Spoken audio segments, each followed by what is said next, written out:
Mesdames et messieurs, bonsoir. Heureux de vous retrouver pour la reprise de RTI 1 reçoit, ministère de la Réconciliation et de la Cohésion nationale. Objectif, créer un climat propice entre les citoyens ivoiriens pour impulser un développement harmonieux. Mais au-delà, quels sont les défis et les espoirs de ce département pour une Côte d'Ivoire solidaire? Tel est le thème central de ce numéro. Ainsi, nous aborderons successivement l'état de la réconciliation en Côte d'Ivoire, les actions menées par le ministère et comment se déclinent les perspectives. Invité de RTI 1 reçoit ce soir Bertin Kouadio Kounan, ministre de la Réconciliation et de la Cohésion nationale. Bonsoir, monsieur le ministre. Bonsoir.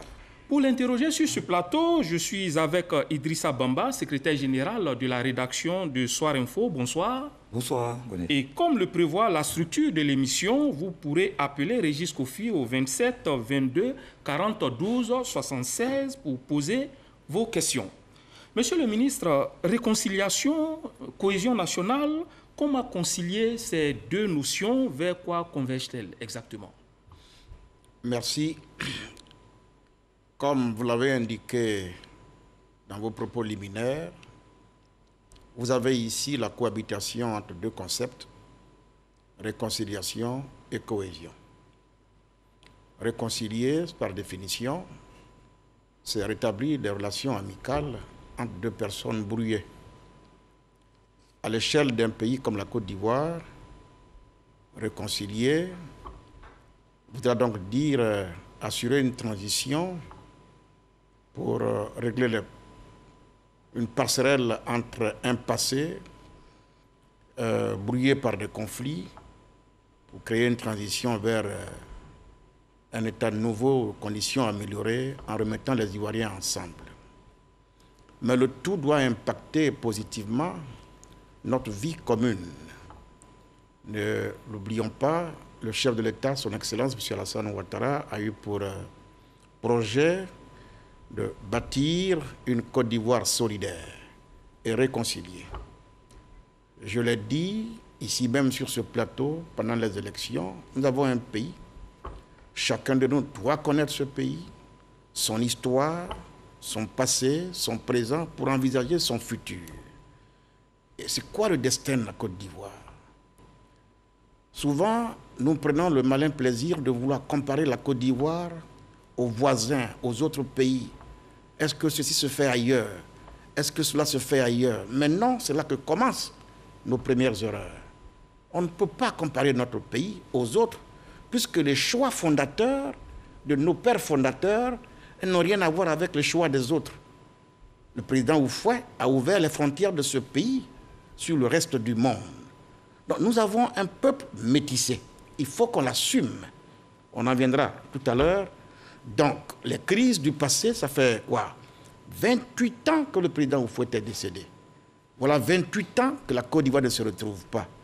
Donc, il faut justement dégager une priorité, la priorité du chef de l'État, le président de la République aujourd'hui, c'est de reconstruire l'unité nationale, c'est de remettre les Ivoiriens ensemble, rebâtir la confiance entre les Ivoiriens, et puis renégocier notre stabilité, ce que j'appelle notre identité, notre stabilité, la Côte d'Ivoire, pour envisager donc le futur, afin de pouvoir envisager, laisser quelque chose à nos enfants demain. Merci. C'est une question posée à dessein car votre ministère a deux départements, la réconciliation et la cohésion nationale. Nos équipes se sont déplacées pour aller interroger les responsables de ces démembrements.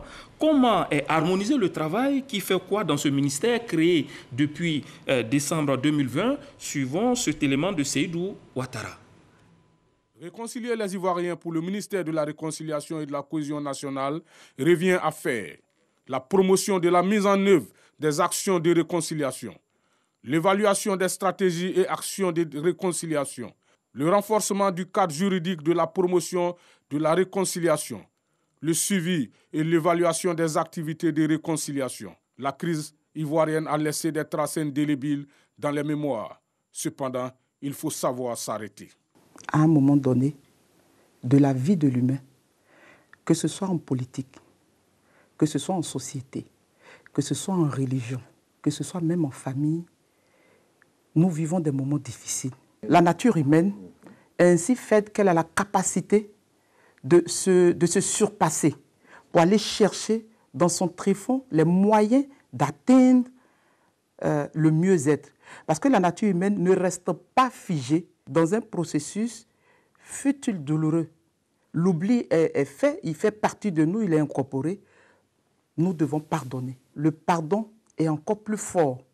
Ne pas oublier nous permet de construire l'histoire pour nous souvenir demain que nous avons, à un moment donné, connu une situation à ne plus revivre. Le pardon est un remède. Et il faut recourir au pardon en toutes circonstances. Vous voyez, ce que le gouvernement fait, c'est un accompagnement. Cet accompagnement-là, il aide.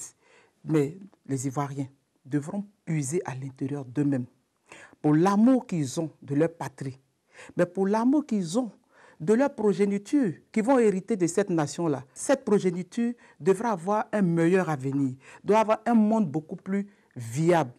C'est au nom du pardon d'aujourd'hui que nous pouvons construire le lendemain de nos enfants.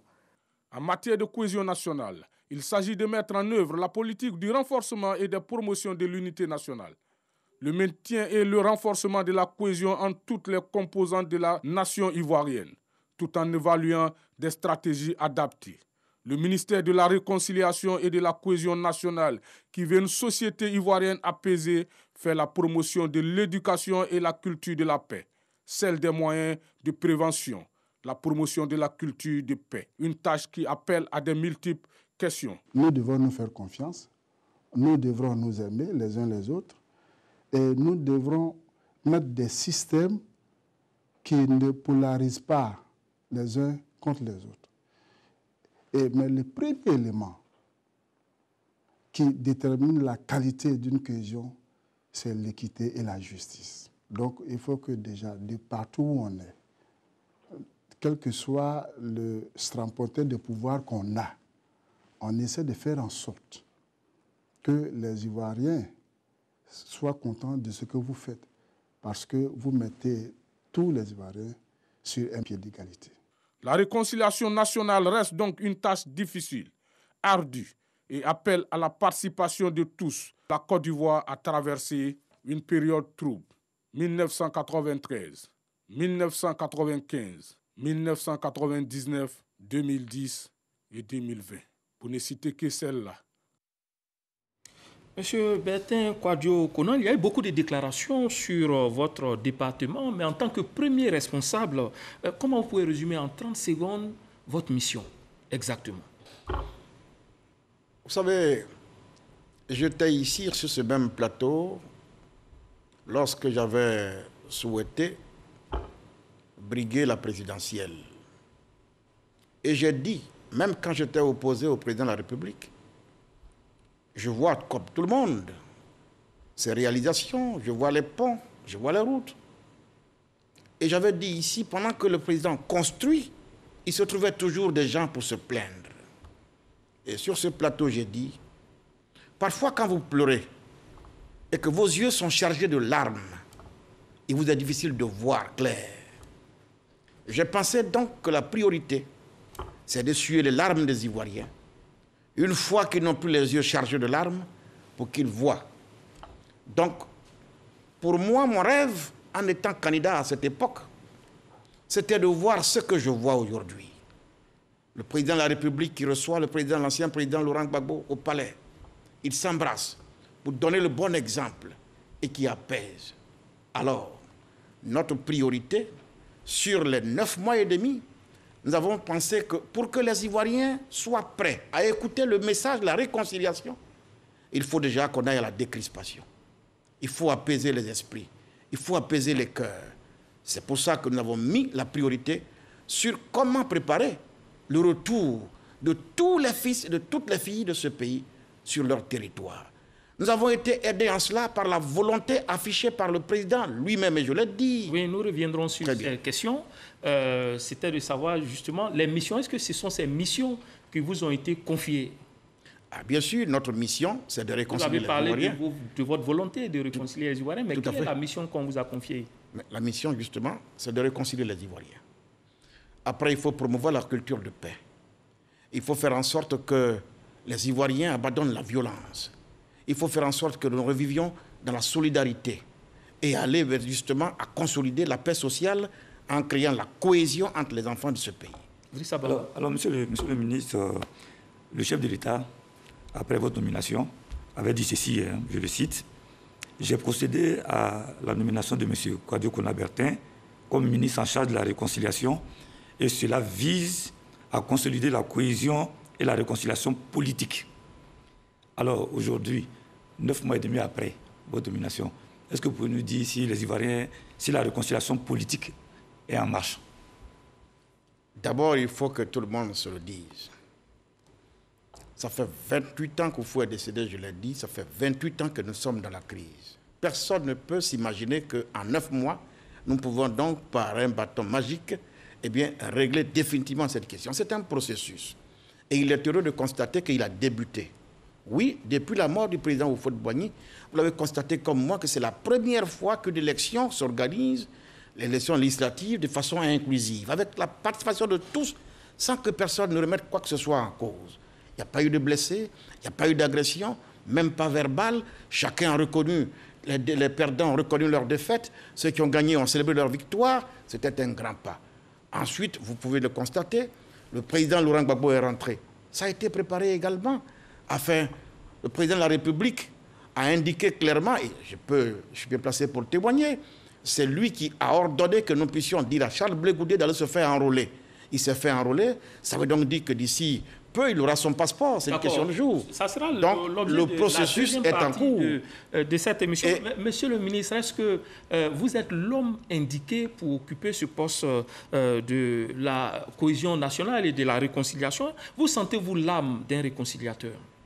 Y a-t-il dans cette société un portrait robot, quelqu'un indiqué pour aller à la réconciliation? Croyez-moi, chacun fait ce qu'il peut. Moi, je n'ai même pas attendu d'être ministre de la Réconciliation. Les preuves sont là. Je peux les montrer aux Ivoiriens. Quand j'ai senti venir la crise, avant 2020, que j'ai pris mon bâton de pèlerin, Amadou Gon ne vit plus aujourd'hui, paix à son âme. Ahmed Bakayoko ne vit plus aujourd'hui, paix à son âme. Le roi Tanoué peut témoigner. Les imams peuvent témoigner. L'Église catholique peut témoigner. Le président Abdou Diouf peut témoigner. Gary Rawlings s'est décédé aujourd'hui, mais les Ghanéens qui ont été témoins peuvent témoigner. J'ai parcouru le monde entier pour appeler les uns et les autres sur la nécessité que nous puissions nous aider mutuellement à nous parler pour bâtir la confiance entre les acteurs politiques et nous amener à comprendre que la démocratie, ce n'est pas la guerre. La démocratie, c'est le débat d'idées. Il a plu au président de la République de nous confier cette responsabilité. Ça fait 9 mois que nous sommes à l'ouvrage, nous agissons et nous laissons les Ivoiriens apprécier. D'accord, vous avez... Allez-y, oui. Monsieur le ministre, les Ivoiriens pensent que... Certains Ivoiriens pensent que vous faites en ce moment une réconciliation de bureau. Certains estiment qu'on ne vous voit pas suffisamment sur le terrain. Vous l'avez dit tout à l'heure, vous faites un travail préliminaire, mais les Ivoiriens auraient aimé vous voir régulièrement sur le terrain, réconcilier les Ivoiriens, mais absence sur le terrain, monsieur le ministre. Alors, peut-être que les Ivoiriens, il faut qu'on s'accorde tous pour savoir, pour dire ce que c'est que la réconciliation. Le principe premier, le principe fondateur de la réconciliation, c'est d'abord la discrétion. La réconciliation ne se fait pas avec les caméras. L'efficacité recherchée requiert la discrétion. Quand vous voyez des actions la journée, c'est parce que la nuit, des gens ont veillé dans des domiciles, à se parler, à se convaincre, à dissuader. Et puis, dès que j'ai pris fonction, la semaine qui a suivi, il y a eu Guézon. Les affrontements entre autochtones et allogènes. J'ai dû me déplacer sur place pour justement mettre fin à la crise. Nous venons récemment de Niélé et Diawala. Après, toutes les équipes sont sur le terrain parce que ce n'est pas l'individu, le seul ministre qu'il faut voir. C'est toute une machine, toute une équipe. Le programme national de cohésion sociale, il ne se passe pas un week-end sans que nos hommes ne soient sur le terrain pour rapprocher les positions, pour aller justement à la création d'activités génératrices de revenus communautaires sur le terrain. Et ces choses-là sont là, qui peuvent témoigner que nous sommes au travail. Monsieur le ministre, vous le disiez tout à l'heure, je vous prends au mot, le président de la République, Alassane Ouattara, vous a confié cette mission, mais certaines langues attribuent à votre nomination l'étiquette d'une récompense à votre participation à la présidentielle d'octobre 2020. Qu'est-ce que vous répondez? Je peux ajouter, certains même parlent du prix de la trahison. Le seul qui nomme les membres du gouvernement, c'est le président de la République. Lui seul peut vous dire ce qu'il en est. Et comment vous percevez cela? Écoutez, par rapport à ces critiques? Moi, je suis serein, vous savez. J'ai essayé de donner le meilleur de moi-même. En octobre, le 31 octobre 2000, j'étais convaincu que ce qu'il fallait faire, eh bien, c'est ce que j'ai fait. J'ai essuyé les menaces, même de mort. Ma famille, les injures, les calomnies, j'ai tout essuyé. Mais les Ivoiriens peuvent me croire. Je l'ai fait par amour pour eux. Je l'ai fait par patriotisme. Et ce n'est pas les événements d'aujourd'hui qui me feront regretter. Eh bien, l'acte que j'ai posé. Jésus-Christ a été humilié. Et pourtant, tout le monde connaît la réalité sur le terrain aujourd'hui. Moi, j'ai une conviction. Est-ce que l'acte que je le pose dans l'intérêt du peuple? Eh bien, je pose cet acte quand j'en suis convaincu. Ce n'est pas les critiques qui me guident. Vous étiez un candidat convaincu? Bien entendu que j'étais candidat convaincu. J'ai fait campagne, tout le monde m'a vu. Et tout le monde m'a entendu. Alors, c'est le 15 décembre 2020 que le ministre Bertin Kouadio Konan entre au gouvernement pour piloter le processus de réconciliation en Côte d'Ivoire. Les actions menées depuis sont nombreuses et de diverses natures. Je vous invite donc à passer en revue les principales actions qui ont rythmé la vie au ministère de la Réconciliation et de la Cohésion nationale. Walter Amadou Ouattara. 9 mois que le ministre Kouadio Konan Bertin tient les manettes de la réconciliation et de la cohésion nationale en Côte d'Ivoire.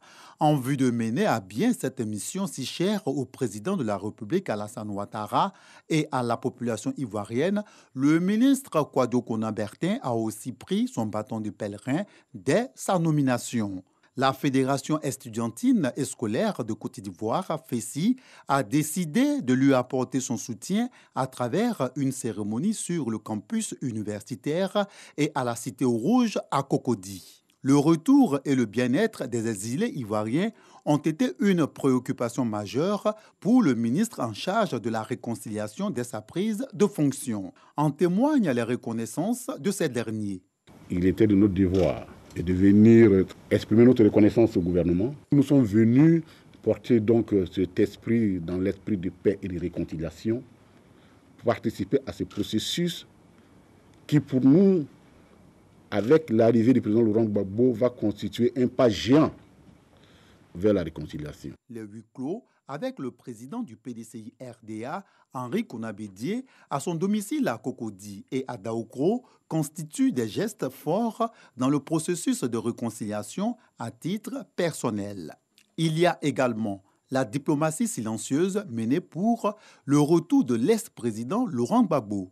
Les rencontres entre les anciens présidents Henri Konabédié et Laurent Gbagbo, plus récents entre l'ex-chef d'État Laurent Gbagbo et le président de la République Alassane Ouattara.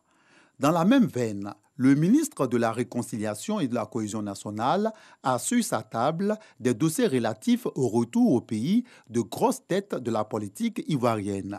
Les retours en Côte d'Ivoire de Charles Blé Goudé et de Soro Kibafori Guillaume ont été confiés au ministre de la Réconciliation et de la Cohésion nationale par l'Union des anciens de la Fédération estudiantine et scolaire de Côte d'Ivoire, UNAFESI, lors d'une audience le lundi 19 juillet 2021. Nous souhaitons que désormais tout le monde soit focalisé sur la réconciliation. Le reste, comme on le dit, c'est derrière nous. Il faut qu'on avance. Et le peuple de Côte d'Ivoire ne peut pas se payer le luxe aujourd'hui d'une autre crise. L'atelier de réflexion qui a eu lieu à Jacquesville du mercredi 9 au vendredi 11 juin a été axé sur la contribution des organisations des victimes des différentes crises dans le processus de réconciliation en Côte d'Ivoire. Sans oublier l'atelier de partage des conclusions de réconciliation et de cohésion sociale de la revue de la stratégie nationale. Des actions en vue de concertation, ont conduit le ministre Kwadwo Konan-Bertin à rencontrer des personnalités symboliques, des organisations et institutions sur l'échiquier politique traditionnel et religieux ivoirien, toutes choses ayant permis au ministre de la Réconciliation la mise en place de la feuille de route. Ainsi ont été rencontrés le médiateur de la République le vendredi 8 janvier, le Conseil supérieur des imams le mardi 12 janvier, la Chambre des rois et chefs traditionnels de Côte d'Ivoire le lundi 18 janvier à Yamoussoukro, le roi Nana Amontoufou V et la reine des Baoulés de Côte d'Ivoire, Nana Akua Boni. Toujours dans le cadre des consultations et de son orientation, le ministre a effectué une visite de travail dans la région du Gor où il a rencontré la communauté Yacouba Silla et la famille biologique de l'ex-président Laurent Gbagbo dans le village de Mama. Les institutions ivoiriennes ont eu une place majeure dans la vision du ministre de la Réconciliation et de la Cohésion nationale. Le secrétariat d'État, l'Assemblée nationale, le Sénat, la CEI, l'Inspection générale d'État et le Conseil constitutionnel ont reçu la visite du ministre Kwadwo Konan-Bertin qui est allé recueillir les aspirations auprès de ces institutions. La signature d'une charte de bonne conduite par les candidats aux législatives 2021 a porté ses fruits dans la commune de Yopougon. Des rencontres avec les premiers responsables des différents médias en Côte d'Ivoire, ainsi que la AK, l'ANP, en vue de solliciter leur contribution afin de désarmer les plumes et les cœurs. Dans le cas des règlements de conflits fonciers, des missions pressantes ont conduit la délégation ministérielle dans la Côte d'Ivoire profonde. Le cas de Niélé et Diawala, du 26 au 30 août dernier, est un exemple. Depuis la région du Tchologo, l'engagement de la confrérie d'Ozo de Côte d'Ivoire à redorer désormais leur image est à l'actif de l'actuel ministre de la Réconciliation. Le conflit entre Dozo et Guéré à Guézon, dans le département de Diokwe, a obligé le gouvernement ivoirien à dépêcher une mission conduite par le ministre Kwadwo Konan-Bertin. L'édition 2021 du concours Miss Côte d'Ivoire a été une opportunité à cet effet.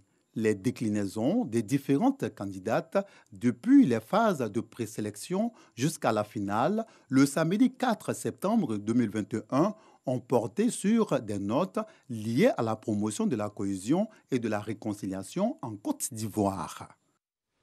Vous le savez, c'est une émission qui prend en compte vos préoccupations. C'est une émission interactive. Nous allons donc suivre Régis Kofi au studio B qui a recueilli les premières réactions des téléspectateurs.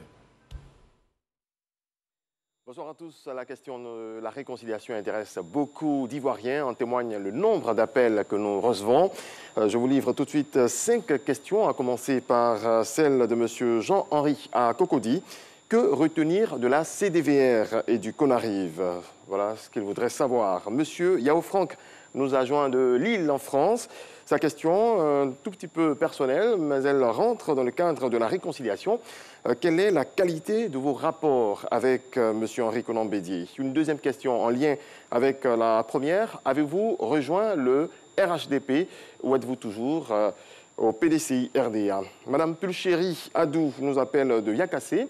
Elle souhaiterait savoir si vous avez des brouilles avec le président de la République et le Premier ministre pour une question financière. Et puis, Anne-Marie Mobio a affairé où en est-on avec l'affaire Soro-Guillaume et Charles Blégoudet?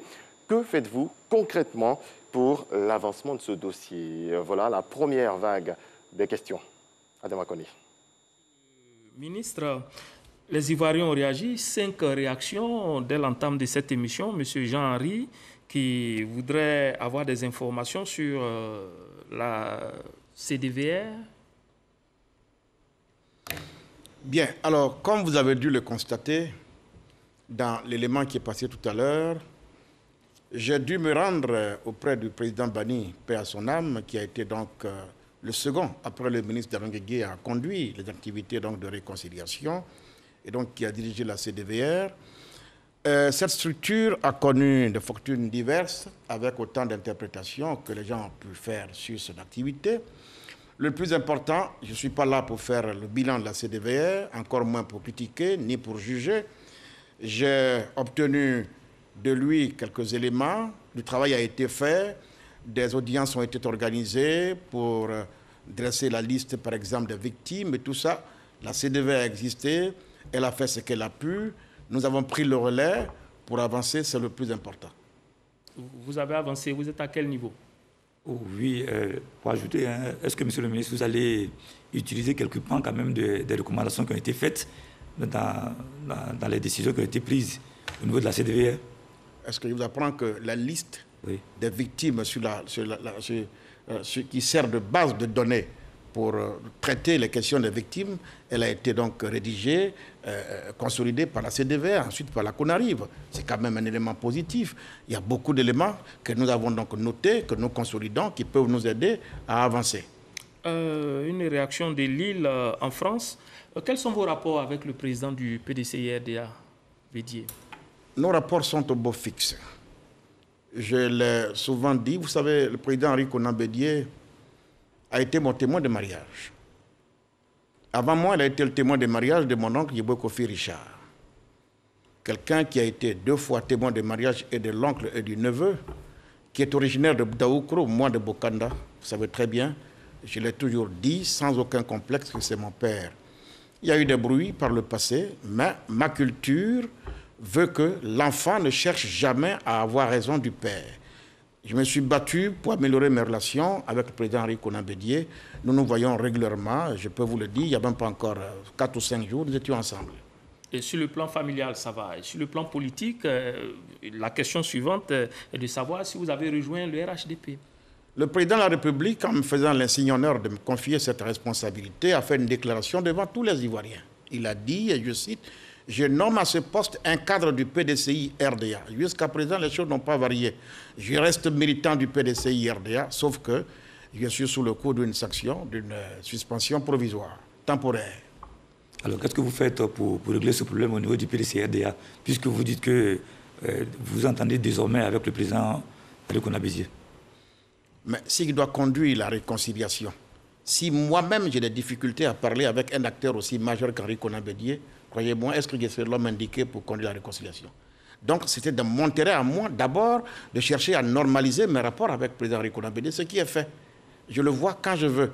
Il n'y a pas 3 jours, j'ai besoin, pour la semaine à venir, d'initier des actions avec les jeunesses dans ce pays, y compris les jeunesses des partis politiques. Comment est-ce possible de rassembler les jeunesses des partis politiques si vous n'avez pas l'accord des présidents des partis politiques? Moi-même, j'ai été président de jeunesse, je sais ce que c'est. Donc, j'ai été parler avec le président Bédié, comme je parle avec tous les autres, pour avoir leur autorisation afin d'initier des actions avec les uns et les autres. Je dis, mes rapports sont bons avec le président Henri Konan Bédié aujourd'hui. Je reste PDCI-RDA, je suis sous le coup d'une sanction, sauf que le président de la République m'a occupé à faire du travail, il y a beaucoup à faire. Vous venez de dire que les Ivoiriens ne perçoivent pas encore ce que, heureusement, que vous-même, dans votre propos tout à l'heure, vous avez dit, et je cite, que nous avons fait beaucoup d'actions diversifiées, de toutes sortes de nature, et les images que nous avons vues ici ne sont pas des images qui viennent nous contredire dans ce que nous disons. Vos rapports sont bons avec le président Bédié. Qu'en est-il avec le président Ouattara? Y aurait-il une brouille, comme le dit Mme Adou, entre vous et le président Ouattara et le Premier ministre Patrick Achi? Mais non. Pour des questions financières? Oui. Mais qu'est-ce que ça voudrait dire, à votre avis, des questions financières? Achi Patrick, j'ai eu cette chance, le Premier ministre Achi Patrick, j'ai eu cette chance de l'avoir connu longtemps en étant au PDCI-RDA.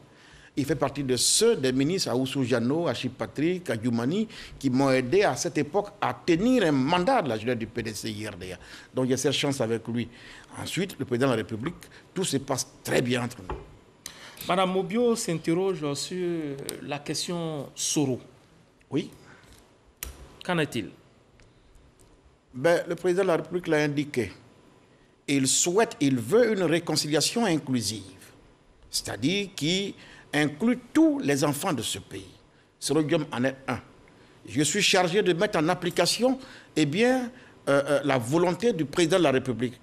Moi, je suis à la tour A, 8e étage, et vous pouvez le constater, le vérifier au quotidien. Je reçois tous ceux qui veulent nous parler, nous dire quelque chose.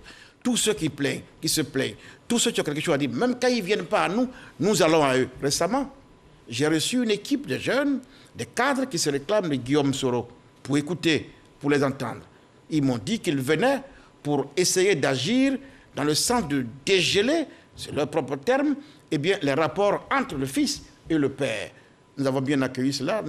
En tout cas, nous faisons ce que nous voulons, nous pouvons sans exclure personne.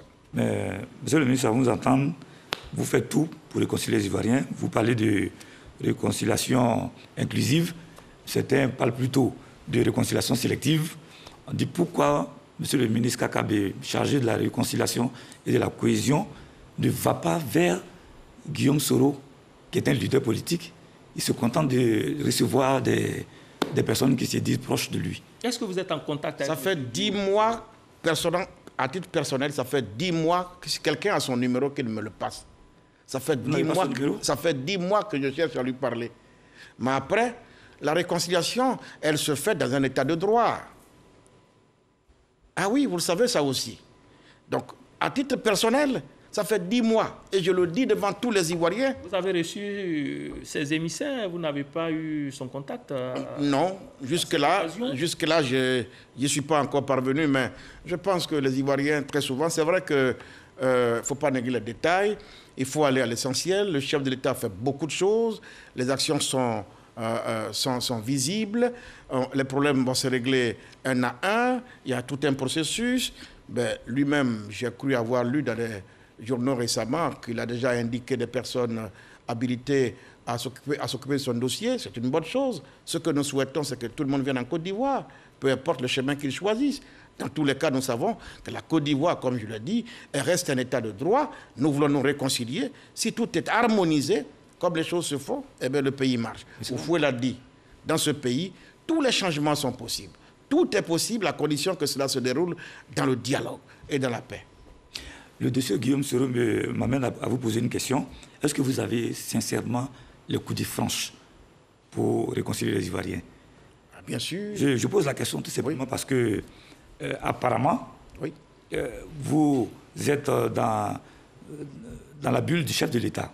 C'est-à-dire, quand le chef de l'État décide, vous y allez, mais quand il ne décide pas, vous n'y allez pas. C'est le constat que je fais comme d'autres Ivoiriens. Non, ce n'est qu'un constat. Et puis, je vais vous dire une chose qui va vous surprendre. Et là, que le chef de l'État me permette de trahir quand même un secret d'État, je le ferai parce que quand c'est bon, il faut dire c'est bon. Je l'ai dit aux Ivoiriens. Et je parle et je pèse mes mots. Nous avons tous la chance d'avoir le président de la République lui-même qui, franchement, est dans une telle disposition d'esprit, telle qu'il veut conduire les Ivoiriens à la réconciliation. J'ai été témoin quand même d'un fait majeur. Ce n'est pas le lieu de le dire, mais il faut que je parle aux Ivoiriens. Quand j'ai vu, il faut que je témoigne. Quand nous préparions le retour du président Laurent Gbagbo, qu'est-ce que vous croyez? Mais dans tous les camps, il y a encore des blessures. Il faut du temps pour les cicatriser. Les choses ne se mettent pas en place du jour au lendemain, à la vitesse que chacun souhaite. Ça fait quand même 10 ans que les uns étaient à l'extérieur.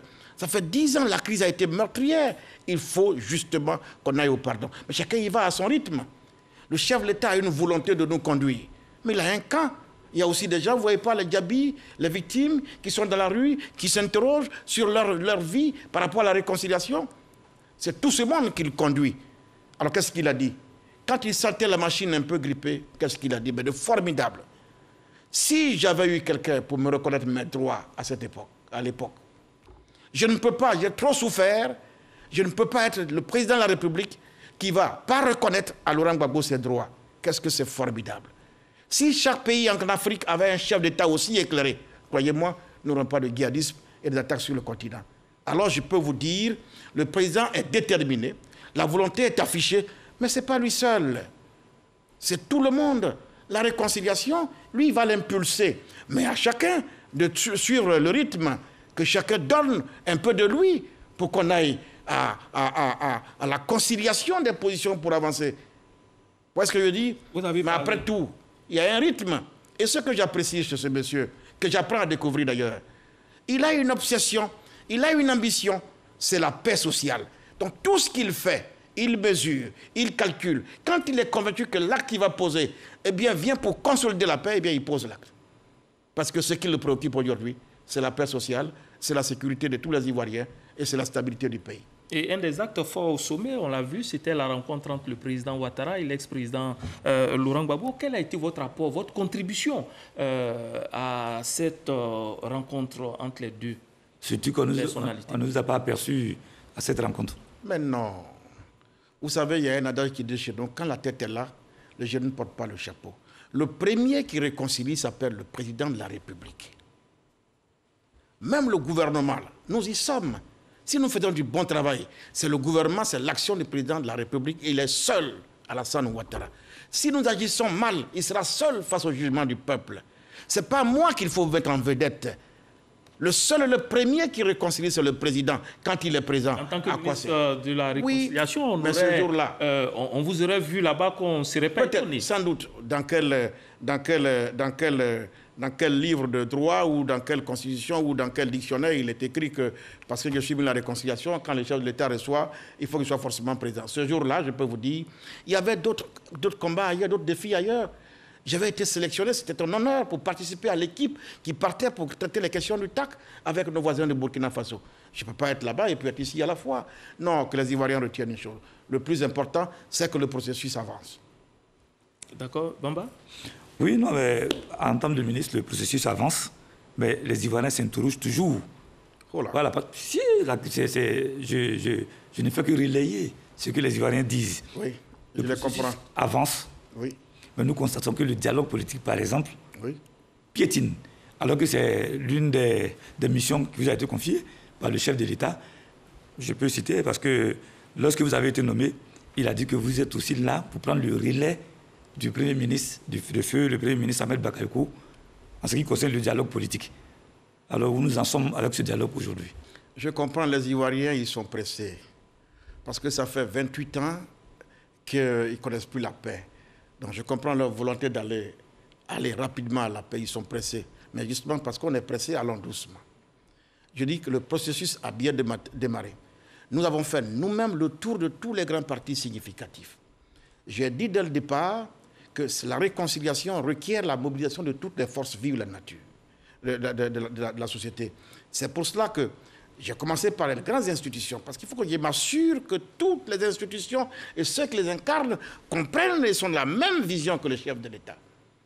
Quand j'ai fini ça, les acteurs politiques majeurs, enfin, tous les acteurs politiques ont aussi leurs responsabilités. J'ai fait le tour de tous les partis politiques pour m'assurer qu'eux aussi adhèrent au processus. Tous ont marqué leur accord.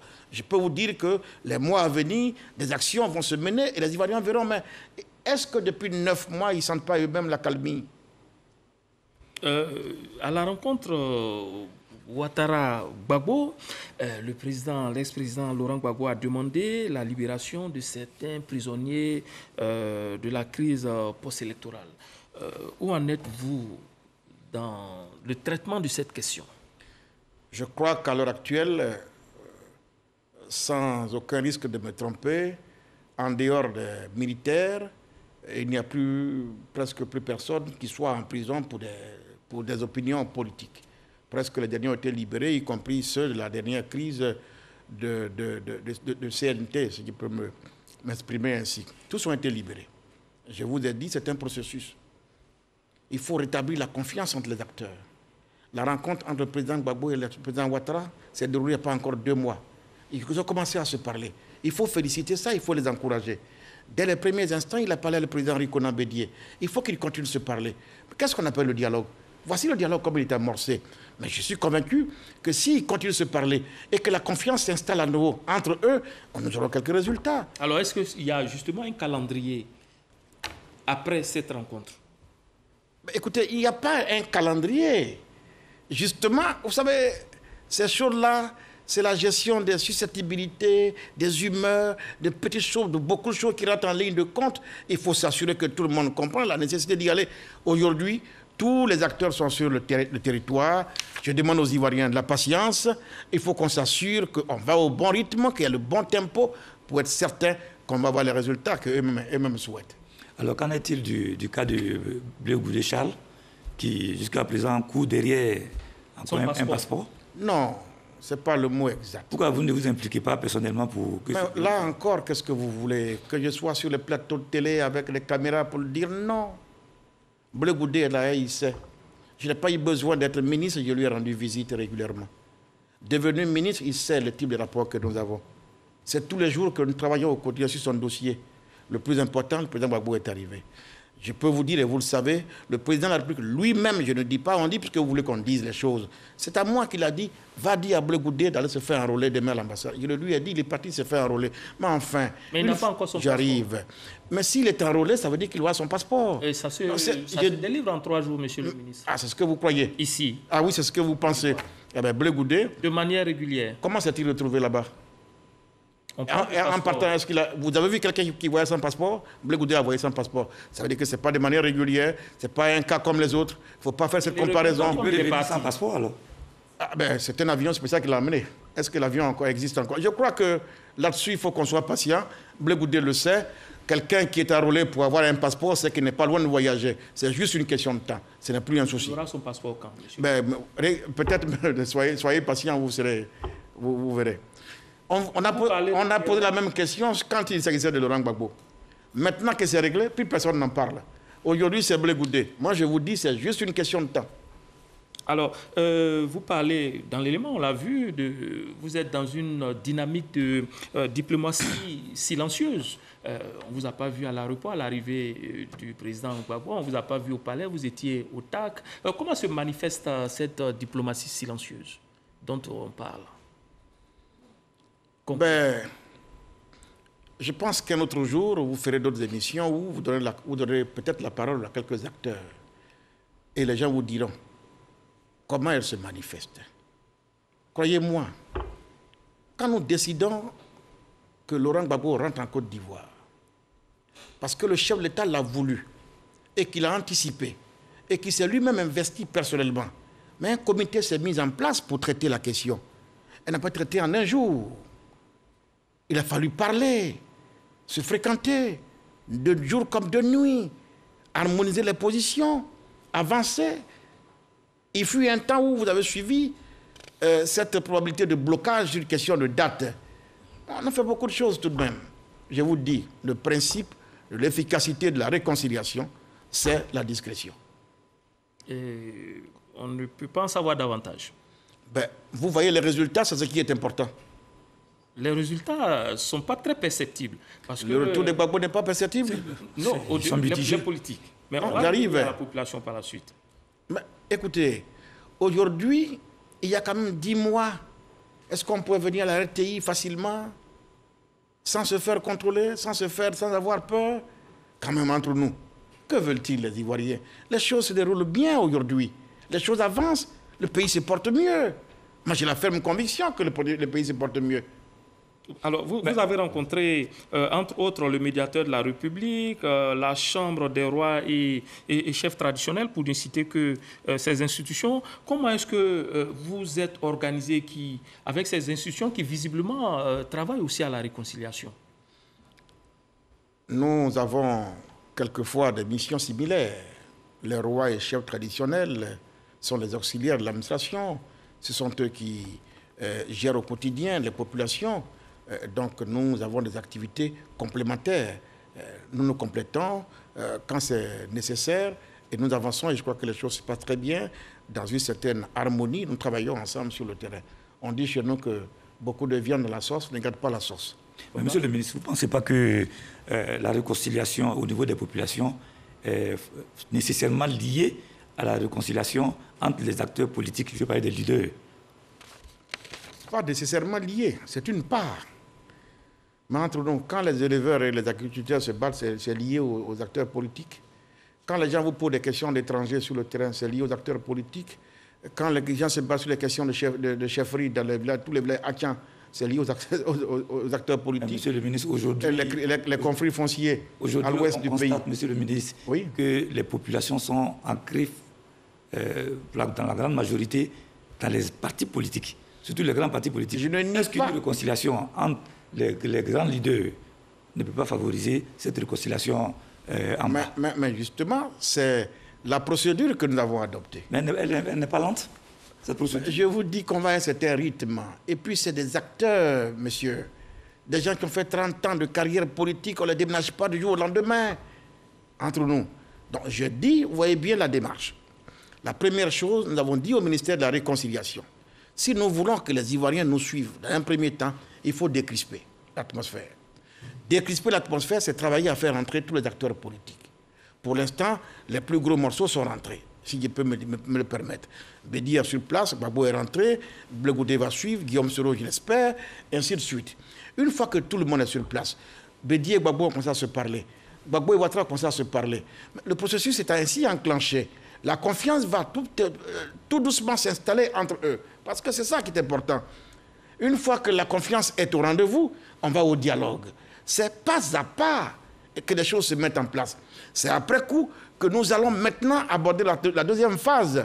Parce que entre nous, quand on va au dialogue, il faut qu'on se pose la question, pourquoi on s'est tant querellé? Quels sont ces sujets qui nous opposent? Il faut les mettre sur la table, il faut en débattre. Comment faire pour que, eh bien, en 2025 ou 2030, on ne soit plus amené à se battre encore? Il faut aller au règlement de ces problèmes politiques.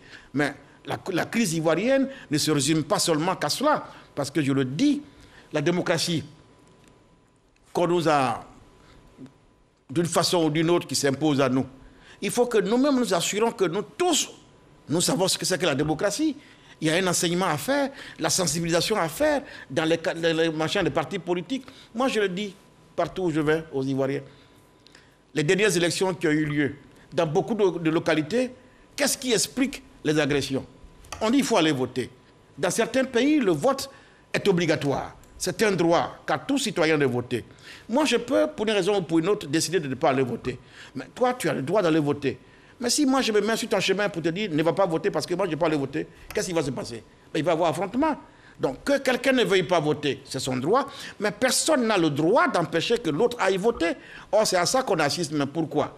Dans les villages, vous le savez très bien, selon les localités, chaque parti dit « j'ai mon bastion, j'ai mon bastion ». Oui, j'ai été à Kwebo, c'est un exemple précis.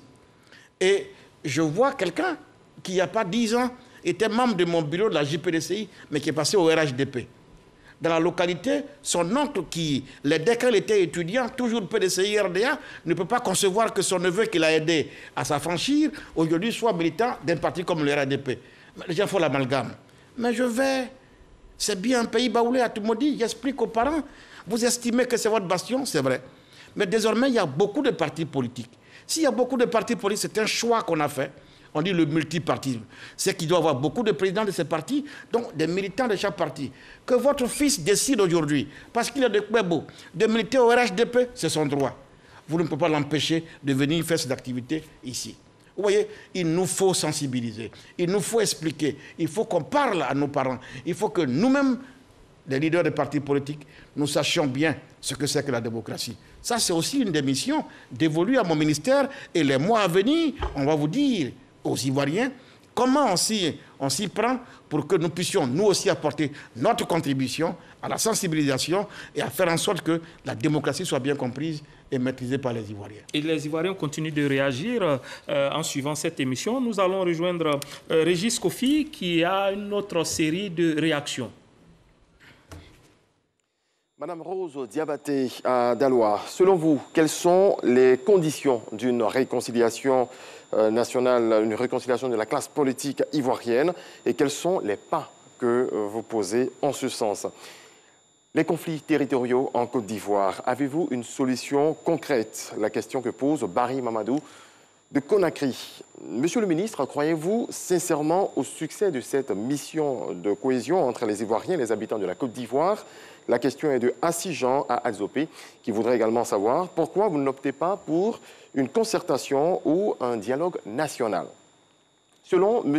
Toutoukwe Francis à San Pedro, le ministre de la Réconciliation nationale devrait se rendre dans les villages et hameaux. En un mot, que le ministre Kakabé soit un ministre de terrain, selon ses dires. Et puis, Sakara Joël est à Bobo Dioulasso. Y a-t-il une raison particulière qui vous a amené à visiter le Moronaba et le ministre burkinabé de la Réconciliation? Et on termine avec cette question, petite projection dans le futur, Kakabé, candidat ou pas en 2025? La question, c'est M. Sérijean qui voudrait le savoir. Fin donc de cette deuxième partie des questions. Merci à Régis Kofi qui se trouve au studio B pour recueillir les avis, les propositions, les préoccupations donc, des téléspectateurs. Monsieur Diabaté parle des conditions à une réconciliation réussie. Je crois qu'on a suffisamment répondu aux deux premières questions. C'est pour cela que je vais tout de suite attaquer la troisième. Il nous dit que... La deuxième, c'est les conflits. Avez-vous une recette pour les conflits fonciers? Ah non. La première recette à la matière, c'est la concertation. Et quelqu'un a suivi pour dire qu'il souhaite voir un ministre de terrain. Je lui dis que j'ai pris bonne note. Et M. Toutoukou? Nous avons pris bonne note.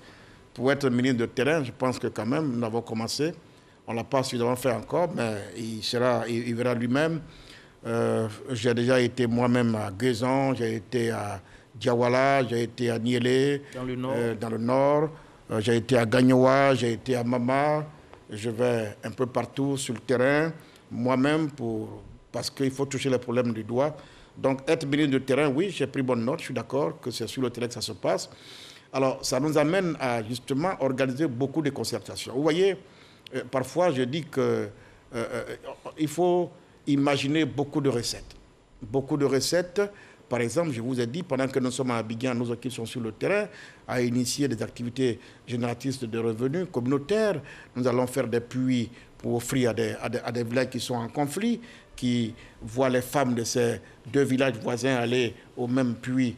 Au bout d'un mois, les querelles sont terminées. Nous allons même préparer des rizicultures pour des femmes des villages qui sont en conflit. Nous avons des maisons de chefs que nous construisons, que nous offrons donc aux localités, parce qu'on a une cartographie des conflits, n'est-ce pas, dans le pays, que nous offrons aux localités. Là, le 2, je vais à Diglo, après je vais à Zongnien pour restituer ces maisons de chefs. Et les chefs eux-mêmes ont une localité, ont un espace où ils se trouvent pour se parler en fonction de la réalité du terrain, des coutumes sur place. Eh bien, on va en les impliquant, mais aussi en les sensibilisant, nous-mêmes pour les former. Former les acteurs à la maîtrise de la gestion des conflits intercommunautaires. Voici autant de choses que nous initions sur le terrain, justement, pour essayer d'apporter des solutions définitives à ces choses-là. Mais vous savez, en introduction, j'ai essayé de parler du destin de ce pays. Parce que ce qui nous a souvent manqué, c'est le courage. Il faut que nous ayons le courage de nous dire les choses telles qu'elles sont. Quand on a identifié les problèmes qui minent notre société, alors on va courageusement s'attaquer à ces problèmes et trouver des solutions. Qu'est-ce qui amène souvent nos parents dans les campagnes à se battre? Pour des choses inutiles, mais qu'on peut comprendre. Quand vous allez à Boafré, la question de l'étranger, elle se pose en nous, mais en quels termes? Qui est étranger en Côte d'Ivoire? Qui ne l'est pas? Moi, j'étais avant-hier à Menou. Menou, c'est dans le Mourounou. C'est à côté de Mbato. À Tiemle-Kro précisément. Mais nous, c'est les zones cacaoyères, la première boucle de cacao en Côte d'Ivoire. Dans cette localité, comme à Bokanda chez moi, nos parents ont eu besoin de la main-d'œuvre de nos parents burkinabés qui sont venus s'installer. Mais figurez-vous, le premier Ouedraogo qui est venu donc là, il n'a pas été castré. Ce Ouedraogo, au bout d'un mois, a eu un enfant Ouedraogo. Parfois, c'est avec une femme baoulée. Parfois aussi, il vient avec sa femme de Burkina. Mais quand le Burkinabé qui est venu pour travailler dans le champ de mon grand-père, quand il a fait son fils, dans la pratique, eux, ils ne mettent pas les enfants à l'école. Ce sont nos parents, nos grands-parents eux-mêmes qui mettaient ces enfants à l'école. Mais ce deuxième Ouedraogo a fait son fils Ouedraogo un troisième. Nos grands-parents l'ont mis à l'école. Quand il a eu des diplômes et qu'il revient au village pour être député de la localité, on dit non, il est étranger. Je vais en Zekrenzessou à Bokanda. Le premier, le seul qui tient la boutique de la sous-préfecture, c'est un Aoussa. Ça fait 30 ans qu'il tient la boutique. Tout le monde va prendre des cubes magie, du sel à crédit chez lui. Quand il a fait ses enfants, qui ont eu 30 ans, 45 ans, le jour où ils vont vouloir participer aux activités du village, on dit non, ils sont étrangers. Quand vous allez à Boafré, à Koudougou, ceux qui sont nés là, pas de problème que nous avons. Vous allez à Yamoussoukro, dans la cour même du président Oufoué. J'entends mes parents baoulés dire on ne peut pas accepter qu'un Sénégalais soit notre chef de canton. Parce que Thiam, le chef de canton s'appelle Thiam. Mais comment ça se fait que Thiam est chef de canton? Mais vous le savez. Vous avez choisi, dans la coutume du baoulé, que c'est l'enfant de la fille, de la sœur qui peut hériter, qui prend le trône. Et ces femmes dont les enfants peuvent être chefs sont connues. Sauf qu'à l'époque, quand les Baoulés raisonnaient de cette façon, les Baoulés n'avaient pas de chance de rencontrer un Libanais sur son chemin, encore moins un Français. Mais Houphouët ouvre les frontières. Les Français rentrent, les Libanais rentrent, et le Libanais va acheter le cacao dans le village. Il rencontre ta nièce, ils font un enfant. Mais cet enfant, c'est l'enfant de ta nièce. Si ta nièce, tant que la tradition veut que son fils soit chef, eh bien, vous êtes surpris que demain, un Nasser soit chef de village. Mais qu'est-ce que ça veut dire? Il y a ce que j'appelle les mutations qui s'opèrent sous nos yeux, mais qu'il faut désormais mettre en adéquation avec nos valeurs, nos cultures traditionnelles. Et là, nous sommes obligés, parce que la Côte d'Ivoire est un peuple métissé. Si on l'a compris ainsi, tout le monde applaudit Houphouët. Ah, Houphouët est un grand. Même les enfants d'aujourd'hui, Houphouët. Mais au fond, demandons mais qu'est-ce qu'a fait Houphouët pour être si applaudi? Mais c'est ça là qu'on a. C'est le résultat, mais il faut qu'on assume. Donc plus tard, j'ai eu une grande action que je vais mettre en route. C'est assumons notre histoire. Assumons notre histoire. Assumons notre destin.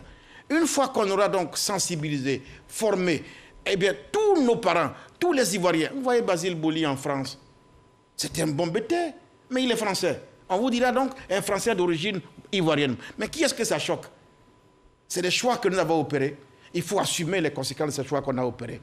Une fois qu'on a compris cela, et que la Côte d'Ivoire renoue avec ce que j'appelle son destin, de terre d'accueil, terre d'hospitalité, vous allez voir que la Côte d'Ivoire va reprendre son envol. Monsieur le ministre, à vous écouter. Pardon, avant, il y a cette question qui est venue de Bobo Dioulasso, la visite au Moro Naba. Oui. Mais justement, je vous parle de ce que nous avons une population composite. Qui c'est qui peut ignorer, qui peut faire semblant de croire qu'il n'y a pas beaucoup de Burkinabés ici? Vous voyez la chance qu'ils ont chez eux au Burkina, c'est qu'ils ont cette sorte d'autorité morale qui a une influence sur le corps social. Tous les Burkinabés respectent le Moro Naba. C'est une chance qu'on n'a pas chez nous. Donc quand je vais régler des problèmes, que j'imagine que je vais réconcilier tous les Ivoiriens en tenant compte de tous ceux qui sont avec nous, je vais m'inspirer du cas burkinabé. Je vais auprès du Moro Naba. Je ne suis pas le premier à avoir fait le pas chez Moro. Houphouët Boigny y est allé.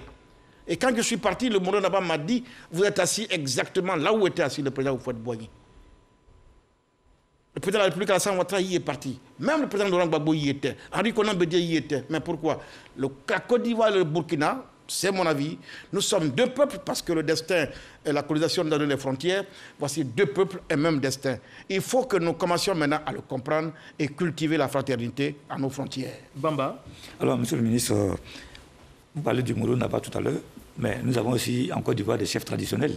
Oui. Voilà, pourquoi ce modèle ne vous inspire pas? Pourquoi n'arrivez-vous pas à tirer quelque chose de ces chefs traditionnels-là? Surtout qu'on a une chambre des rois et chefs traditionnels. Vous n'avez pas vu les images? Les premiers que j'ai visités quand j'ai été nommé, c'est la chefferie.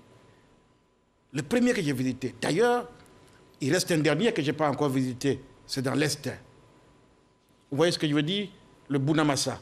Parce que j'estime que ces autorités morales ont quand même un rôle et une influence dans la localité où ils se trouvent. Donc, je vais m'abreuver auprès de ces chefs. Donc, j'ai déjà fait le tour. J'ai été même à Beaunois. J'ai été partout. Et quand nous allons construire les maisons de chefs, quand on va les restituer, à chaque fois dans les localités, ce sont des séances de travail, de formation que nous avons avec ces chefs, de sensibilisation.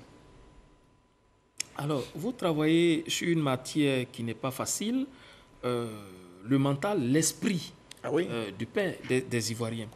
Vous avez certainement une approche, en dehors de tout ce que vous avez dit, pour briser la méfiance qu'il y a entre les Ivoiriens. Quelle est cette approche? Alors, je vais vous dire une chose, parce que vous m'avez invité trop tôt. Je suis dans un gouvernement.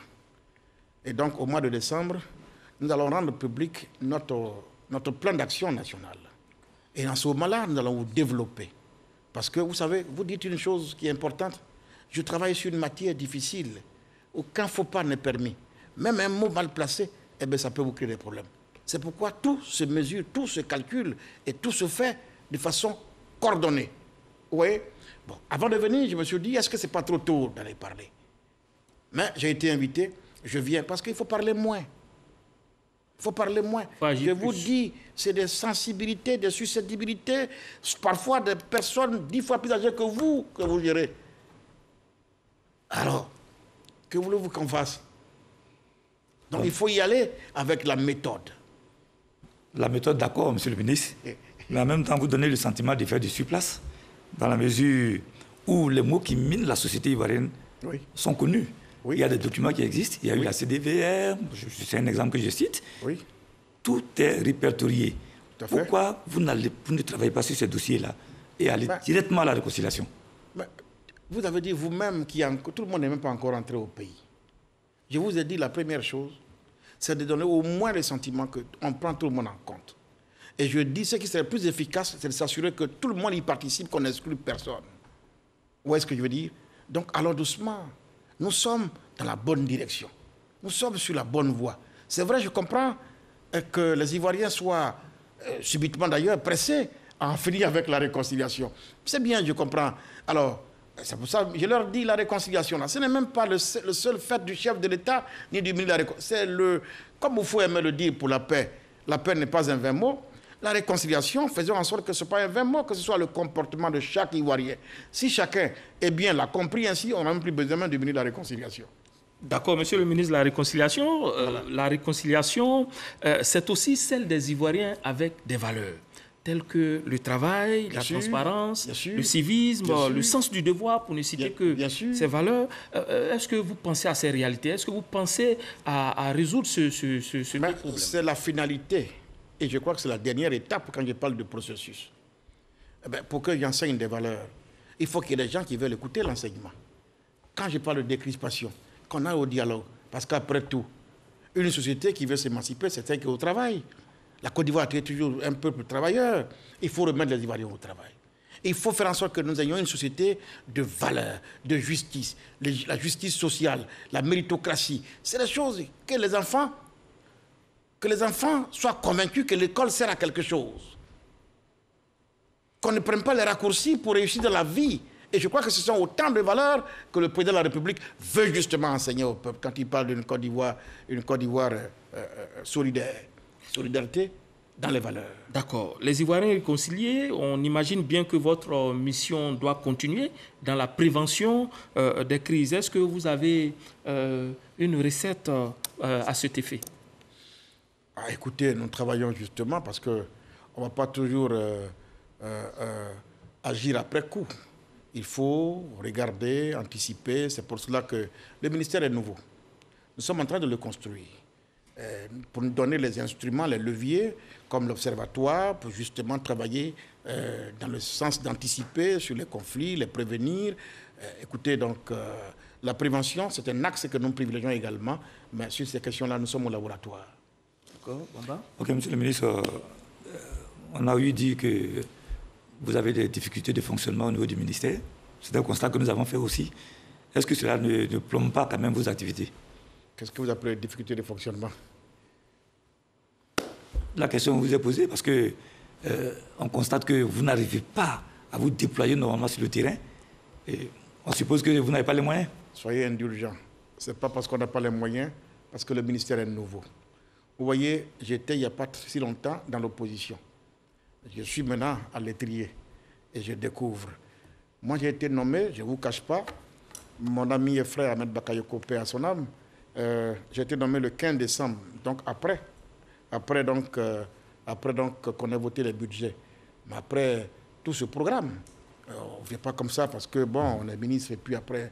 Donc, quand j'arrive au mois de juillet, au mois de décembre, et que les procédures font que j'ai un DAF au mois de juillet, un ministre n'exige pas directement les budgets.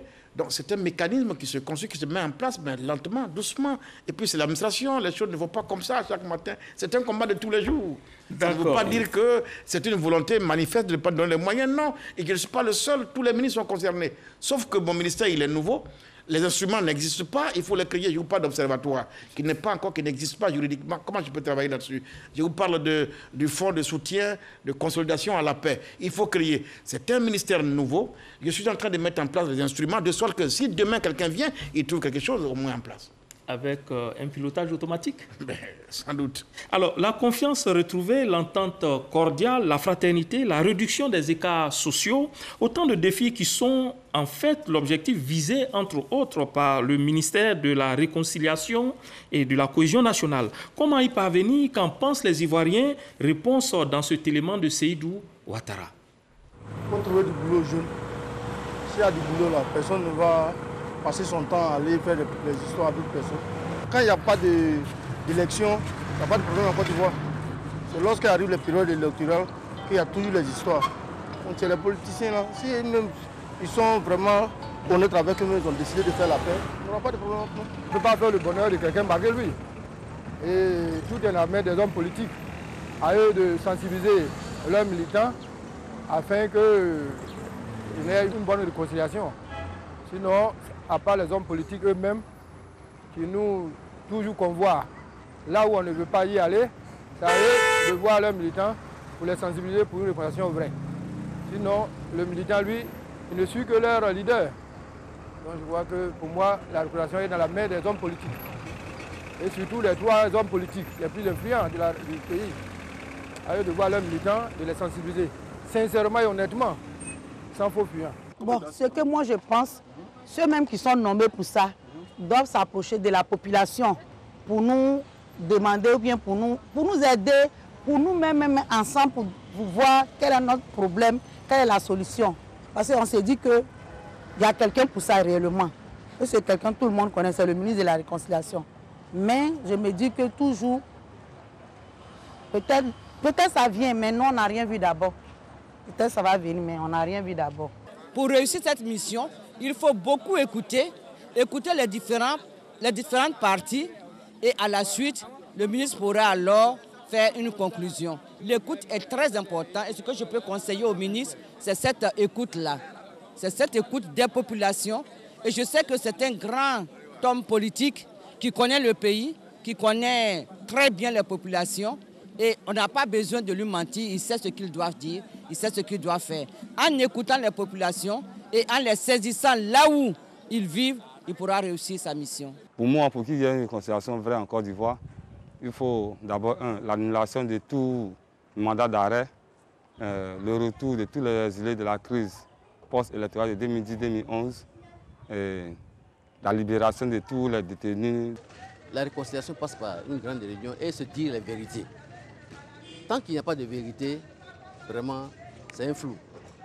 Chacun va dire ce qu'il pense, ce ne serait pas ça. Il faut, en fait, pour la cohésion, une très grande réunion pour sensibiliser les uns et les autres pour aller de l'avant. La réconciliation, je pense qu'elle est bienvenue parce que véritablement, les Ivoiriens sont angoissés. Il y a certaines familles même qui sont divisées. Il faut que vraiment on fasse des groupes et puis aller vers la population pour leur parler de ce qui se passe en réalité. La réconciliation, qu'est-ce que c'est? C'est véritablement vivre ensemble. Ça, c'est le plus important. Donc, je pense que la réconciliation est bienvenue. Ça va nous permettre de s'épanouir, de dire ce qui n'est pas bien et auprès d'eux, on apprendra beaucoup de choses. Si nos populations sont formées à la paix, nos populations sont informées, je crois qu'il y aura moins de risques à ce que les populations se battent entre elles. Et le ministre le dit bien, il faut que le ministre aille dans toutes les contrées et parler aux populations, parler de cohésion et parler de paix aux populations. Je leur conseille d'être francs et qu'ils n'ont qu'à essayer de voir ce qui peut arranger la population. Voilà. Parce que quand d'autres disent qu'on a faim, d'autres disent qu'il n'y a pas de travail, d'autres disent, voilà, vous voyez ce que ça fait. Voilà. C'est pas bon. Il faut qu'on s'aime entre nous. Si on s'aime entre nous, donc c'est la vraie réconciliation qui est là. Les politiciens n'ont qu'à s'entendre. Je dis là, il n'a qu'à faire entendre tous les grands politiciens. S'il y a entente là, moi je pense que c'est la solution pour la réconciliation dans le pays. Bon, on veut beaucoup de pardon. Tout le monde doit pardonner. Si on veut refaire règlement de compte, on va rester toujours dans les mêmes postures. Bon, donc tout le monde doit pardonner pour qu'on avance ensemble. Bon, à mon avis, ce que moi je propose à le ministre Kakabe, pour qu'il n'a qu'à essayer de cohabiter avec tout le monde, que ce soit FPI, RDR, RHDP, PDCI, pour qu'il cause avec tout le monde pour qu'on n'a qu'à s'entendre, pour le développement de la Côte d'Ivoire va en avance. Alors, vous venez d'écouter les Ivoiriens. Les préoccupations se résument à l'entente entre les politiciens. Êtes-vous d'avis que c'est au sein de la classe politique que le mal s'enracine? Je l'ai dit, les politiciens portent une part de responsabilité, certainement une grande part de responsabilité dans la crise que nous vivons. Heureusement qu'ils en sont, nous sommes tous conscients, j'en suis un, et nous travaillons justement à ce que les rapports s'améliorent entre les acteurs politiques, que nous puissions refaire la politique autrement, revoir tous les paradigmes dans ce milieu-là, et revoir nos logiciels et comprendre une bonne fois pour toutes que c'est vrai, nous avons des partis politiques différents, c'est vrai, nous avons des convictions ou des idées différentes, mais ça ne fait pas de nous des ennemis. Tout ce que nous voulons tous, c'est servir un pays, c'est le seul pays que nous aimons tous. Le jour où nous comprendrons que nous pouvons le faire en dehors de la violence et que ça peut se faire de façon élégante, oui, élégante, alors nous aurons justement posé un grand pas vers je veux dire, des solutions définitives, n'est-ce pas, à la crise. Et cette crise, malheureusement, se prolonge, cette crise entre les politiciens se prolonge au sein de la population. Il y a quelqu'un qui l'a dit dans l'élément, l'amour, le pardon. Et comment amener donc la population vers ces sentiments plus doux? Vous voyez, je ne donnerai pas de nom ici. Je dois aller dans une localité pour livrer une maison de chefs. Les élus, les cadres, ça fait 30 ans, ils vivent tous à Abidjan, mais les cadres ne se fréquentent pas. Ils ne se parlent pas. Je dois les amener tous au même lieu pour faire la livraison. Il faut que je commence d'abord à leur parler ici, à les convaincre. Des gens qui depuis 30 ans ne se parlent pas, moi je dois en une semaine ou en un mois les amener d'abord à comprendre la nécessité de se parler pour qu'on soit d'accord qu'on va aller tous au même endroit pour livrer la maison. Vous voyez bien que je n'ai pas besoin de caméra pour le faire, ni de micro. Ça se passe la nuit. C'est quand ils ont fini de travailler, qu'ils vont rentrer ce soir, moi je m'attends à leur porte. Je vais plaider, je vais parler, sensibiliser. Et ça se fait dans toutes les régions. Dans toutes les régions. Et c'est quand on a fini là, vous voyez le résultat sur la place publique. C'est pourquoi je vous dis que ce genre de mission, on ne le réussit pas dans le bavardage. On ne réussit pas dans les discours. C'est dans la discrétion. Parce que malheureusement, ça porte sur, comme vous l'avez dit, la sensibilité des hommes. Et quand vous avez heurté quelqu'un, vous ne pouvez plus compter sur la personne pour espérer quoi que ce soit de lui, d'elle plutôt. Donc je suis obligé, moi-même, d'être prudent, de faire attention, d'être humble, d'obéir, de respecter, souvent même de m'effacer, de me faire écraser, ce qui veut faire avancer la cause des Ivoiriens. Voilà dans quelle posture on se trouve. Une fois qu'on a pu harmoniser ces choses-là. Mais au sommet, c'est clair. Quand les grandes figures se seront entendues, qu'ils vont l'afficher comme ça a commencé, évidemment, le reste du corps va suivre. Moi-même qui vous parle là, il y a quelques années, derrière nous, le PDCI, le RDR, c'était la guerre. Mais une fois que M. Bédier et M. Ouattara se sont mis d'accord, eh bien, on s'est remis ensemble. Aujourd'hui, il y a moins d'animosité. Vous voyez les journaux, à la une des journaux, il y a plus trop d'agressivité parce que, bon, le président Gbagbo est rentré au pays, il téléphone au président Ouattara. Les choses ont commencé à se mettre en place. Je demande aux Ivoiriens un peu d'indulgence, un peu de tolérance. Allons doucement, je les comprends, nous sommes pressés, mais nous sommes sur le bon chemin. Le chemin, il va être long. Ok, monsieur le ministre, que pensez-vous d'une amnistie générale? Est-ce que cela ne pourrait pas booster la réconciliation? Ce serait l'idéal. Mais comme je vous l'ai dit, c'est bien tout ça. Mais il ne faut pas non plus que parce qu'on va à la réconciliation, on donne le sentiment que nous rentrons dans l'impunité. Ce n'est pas une bonne leçon à donner au peuple. N'oublions pas ensemble que tout ça est bien, mais tout ça se fait aussi sur des bases, sur des données. La Côte d'Ivoire doit rester un état de droit et force doit rester à la loi. Donc, tout ça doit se conjuguer dans une certaine harmonie. Ça suppose que nous ayons donc réussi à rétablir la confiance entre les acteurs, au risque de me répéter. Alors, est-ce que vous avez un échéancier pour solder donc la question de la réconciliation en Côte d'Ivoire? Il n'y a pas d'échéancier. Qui permettront à un certain moment d'apprécier le niveau d'évolution de votre mission. Il n'y a pas d'échéancier. Je vous dis, c'est un processus. Sans doute, Dalon Guégui a été le premier ministre de la réconciliation sous Laurent Gbagbo. Peut-être qu'on aurait dû poser la question. Charles Konan Banny est arrivé. Après, il y a eu la Conarive. Il n'y a pas d'échéancier. C'est un processus, et je rassure les Ivoiriens qu'il a heureusement débuté, et bien débuté. Ensemble, si nous sommes d'accord, Et si nous voulons la réconciliation, c'est à nous de conjuguer nos efforts pour qu'on y arrive, mais il ne peut pas avoir d'échéancier. D'accord, mais vous avez certainement des indicateurs qui, à un moment donné, doivent permettre de consulter pour dire que la mission est accomplie. Bien entendu, vous savez qu'on est sorti d'une élection un peu tumultueuse, douloureuse en 2020. L'autre prochain rendez-vous, c'est 2025. On ne va pas encore arriver en 2025 avec des balbutiements. Ça veut dire qu'il y a tout de même des aspects de ces dossiers qui doivent être soldés avant 2025. Donc quand même, de ce point de vue-là, on peut dire que la cohésion, c'est une affaire permanente. La cohésion, elle est permanente. La réconciliation, oui, à un moment donné, il faut qu'on puisse avoir l'unité de mesure, mais la cohésion, elle est permanente. Vous envisagez une conférence nationale, une table ronde? Un dialogue, peu importe. Moi, je ne suis pas dans ce fétichisme-là, de concept, de ceci ou de cela. Non, le plus important, quelle que soit la forme qu'il faut donner à la chose, nos aînés ont compris qu'il faut qu'ils se parlent et ils ont commencé. Monsieur le ministre, on sait que les élections engendrent tout souvent la division quand nous sommes en période électorale. Alors, 2025, comme vous l'avez dit, c'est dans 4 ans, si je ne m'abuse. Est-ce que vous pouvez rassurer les Ivoiriens qu'avant 2025, les leaders politiques seront réconciliés?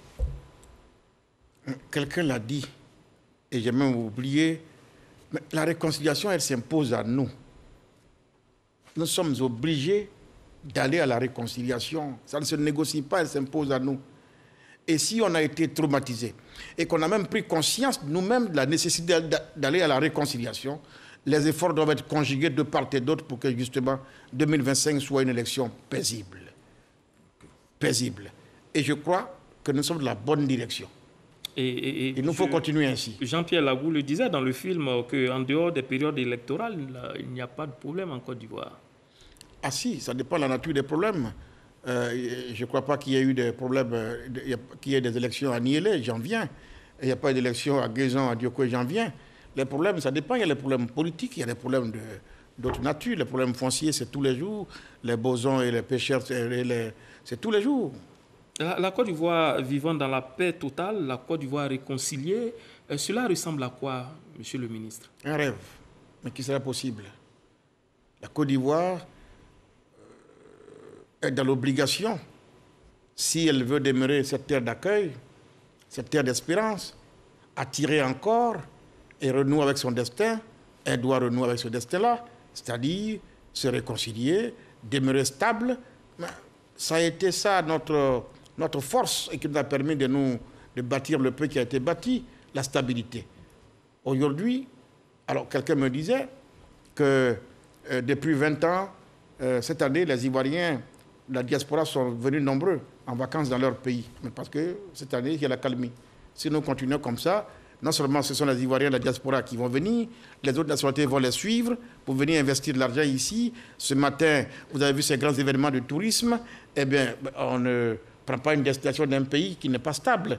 Donc la Côte d'Ivoire renoue avec la stabilité. Eh bien, c'est de bonne guerre. L'autre attente des Ivoiriens, c'est le respect des droits humains, bien que des progrès considérables soient enregistrés.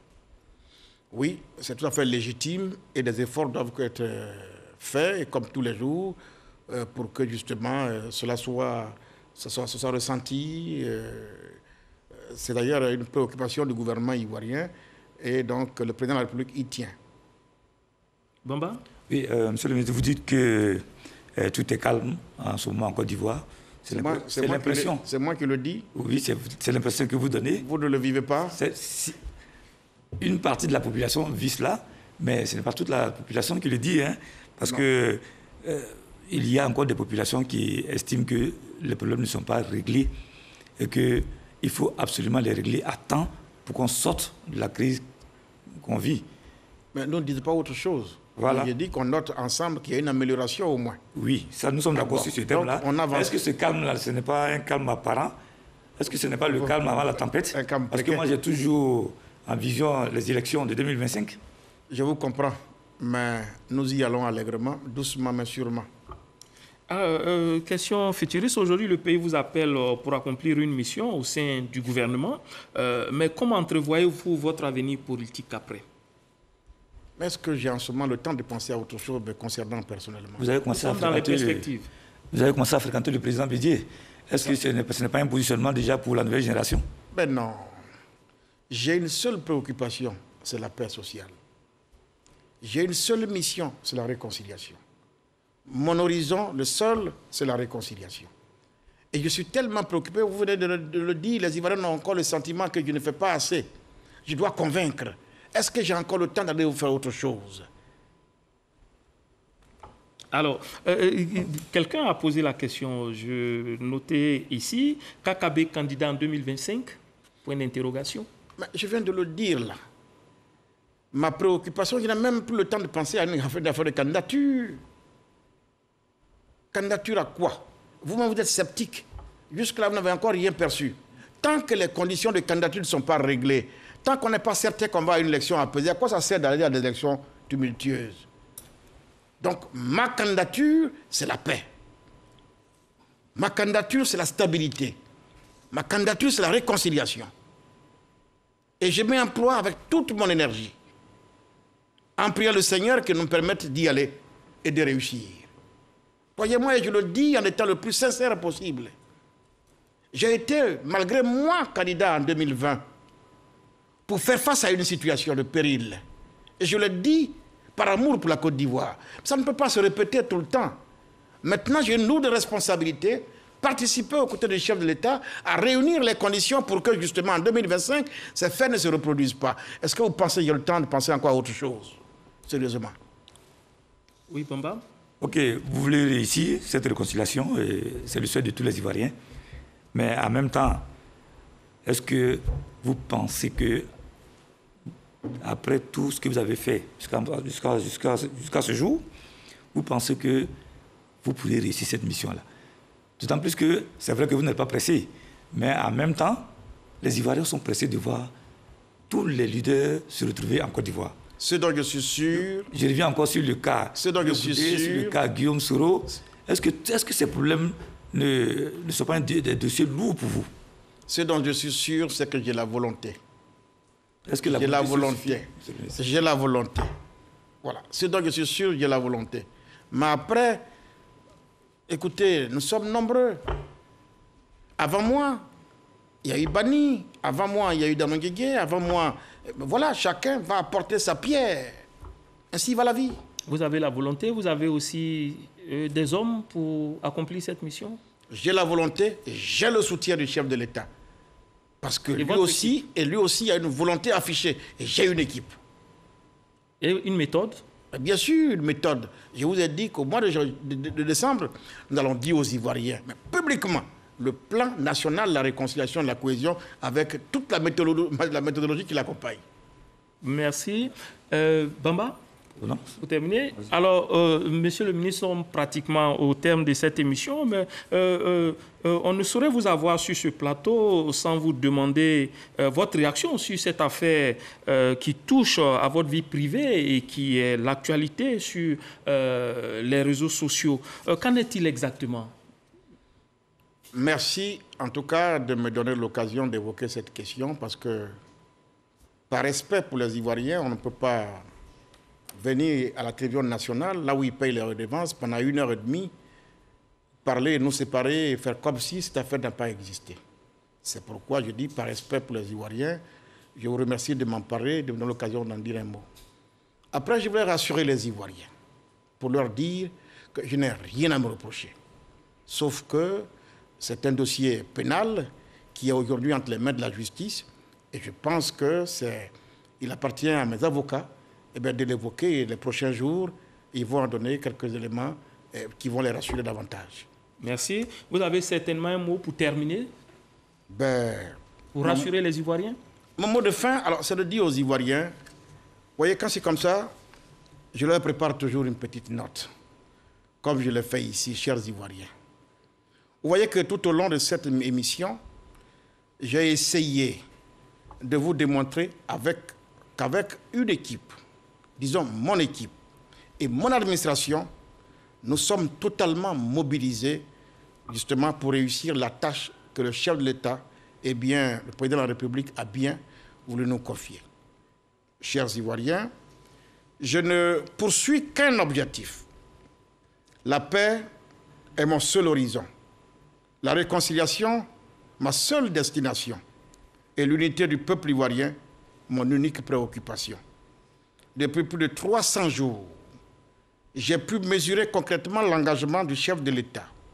Oui, parce que c'est lui et d'abord lui qui rend possible ce processus.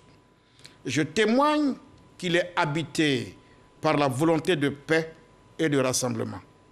Je rends également hommage à ceux au premier rang desquels nos anciens présidents qui ont choisi le chemin du dialogue. Vous qui m'écoutez en ce moment, ce soir même, je vous lance donc cet appel. La démocratie, c'est débattre, confronter des idées. Un argument vaudra toujours mieux qu'une arme. La réconciliation, c'est bien sûr l'affaire des politiques et des personnalités, des responsables institutionnels. Mais c'est aussi avant tout, par-dessus tout, l'affaire de chaque Ivoirienne et de chaque Ivoirien. C'est eux qui construiront dans la fraternité nationale l'unité de notre pays. Aucun Ivoirien ne doit demain être à nouveau l'ennemi d'un autre Ivoirien. Je compte en particulier sur notre jeunesse. Elle a en ses mains son avenir. À tous ces jeunes, je dis la chose suivante.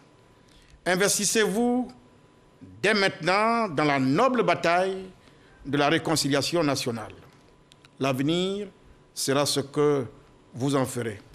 Et laissez dire les malveillants, les sceptiques et les destructeurs. La nation compte sur vous.